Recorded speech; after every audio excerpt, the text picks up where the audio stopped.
Why sheep are better than cattle. We're doing a video on why sheep are better than cattle and why they're one of the best homesteading animals out there. King David had it right. Sheep herding is really easy to do. It's easy to move sheep around. They're not massive, dangerous animals. So you take a cow that's up to 2,000, sometimes more, 2,500 pounds with big old horns. Even if you shave those horns off, one of those steps on you, you could break their foot. If they buck and kick, you can get injured. That's why a lot of bull riders are highly injured. They're gonna have a lot of injuries, a lot of scars, a lot of broken bones, that kind of stuff. All the cowboys I know that do cowboy work, they've got a lot of injuries. It's hard to wrangle and move cattle. That's why they often use horses to move them. Cattle are really hard. I get that they have a lot of meat, so you can give them large sum of hay and you'll produce a lot of meat. It's the Costco of animals, basically, is what a cow is. But sheep, on the other hand, way more friendly. This is our ram right here. So typically rams are gonna be a little bit more rambunctious, no pun intended, than the ewes. He doesn't like the dog. There you go. Here, get your supplement. Here. Get your supplement. Come on. You're good. He got a little spooked by the dog. There he goes again. We got a new puppy and she's kind of wilding out, so he doesn't know what to think right now. Super friendly animals, easy to work with, easy to wrangle. With him, I can typically just walk somewhere and he'll follow me. I can do the bah sound. It's how they communicate, and they will do the sound back to me. So let's see if I can get her to do it. Bah.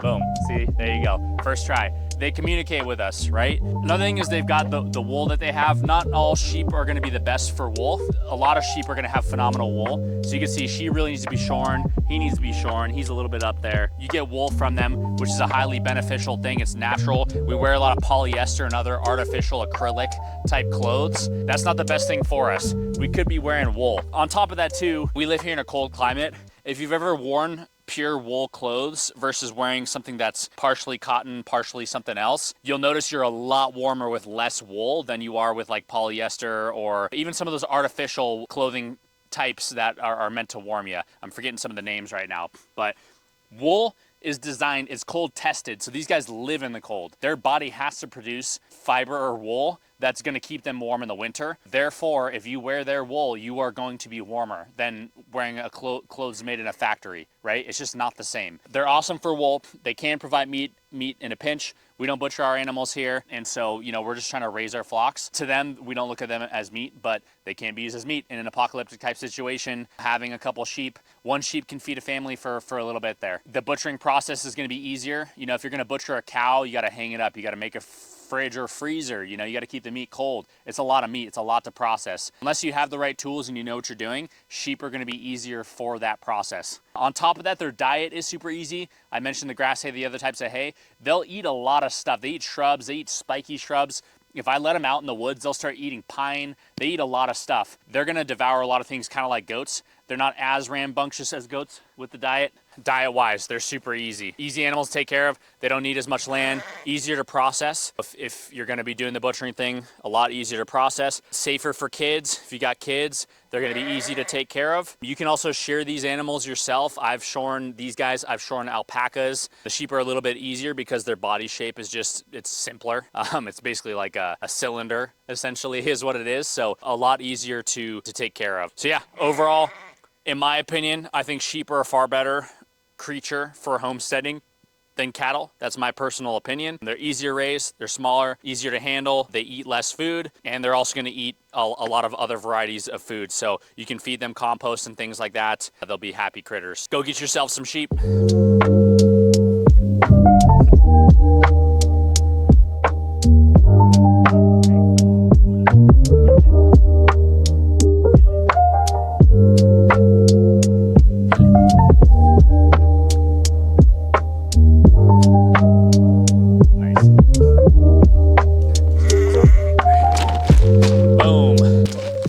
Supplement our sheep. Do you need to supplement your sheep? It depends. God designed nature to provide everything that animals need. Nowadays, we don't have as much of a shepherding culture. It used to be that our ancestors would migrate their animals around and they get everything they need. We try to let these guys out, eat some of the shrubs, stuff like that, and they're gonna get more vitamins and minerals that way. But when it gets a little bit busier, we don't have time to let them out. They're being a little rambunctious. We use some of the supplement right here. So check the supplement out. This is our ram right here. We actually haven't named him yet. What's up, bud? How you doing? So we're gonna give him some supplement. Let him kind of munch on that a little bit. Some for the female. All right. Got to make sure they both get supplement. He can be a little rambunctious, so sometimes he'll, you know, try to steal her food. He's a male, he's a little stronger. That's how he is, but he's super friendly. You can see we can pet him. She's a little bit more off-put with petting her, but she will let us do that. Awesome, awesome creatures. Super friendly, super easy to wrangle. It's not like a 2,000-pound cow where if you have to rope one, you know, you need a horse, or if you try to rope it by hand, you got to get smart. You know, with these guys, I can just grab them and move them. He'll let me move them, so I can put my arm around his neck and just walk him around. Super easy. You know, they have those shepherd canes, right? Designed for sheep, because you can grab their neck and they're super easy to maneuver. If you need to move them around, they're pretty smart critters. They know you take care of them. So the more you train them, especially if they're bottle babies, they're gonna be extremely friendly. They're gonna listen to you. They're gonna do what you need to do. So they can eat a lot of different types of hay. We typically just feed them grass hay.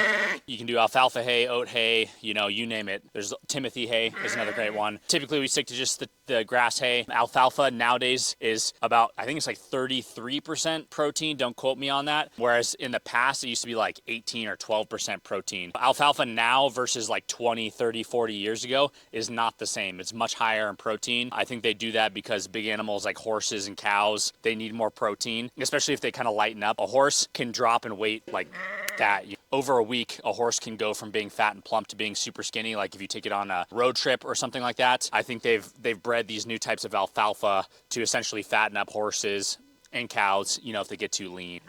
But they're really easy. They'll eat a lot of different stuff. You can look over here. Gave them some squash earlier. So you can see we gave them some squash earlier. We give them this because it helps them with the deworming process. It's mainly the seeds. You can see they devoured the seeds. They left a lot of the meat. We're just gonna compost the rest of this right here.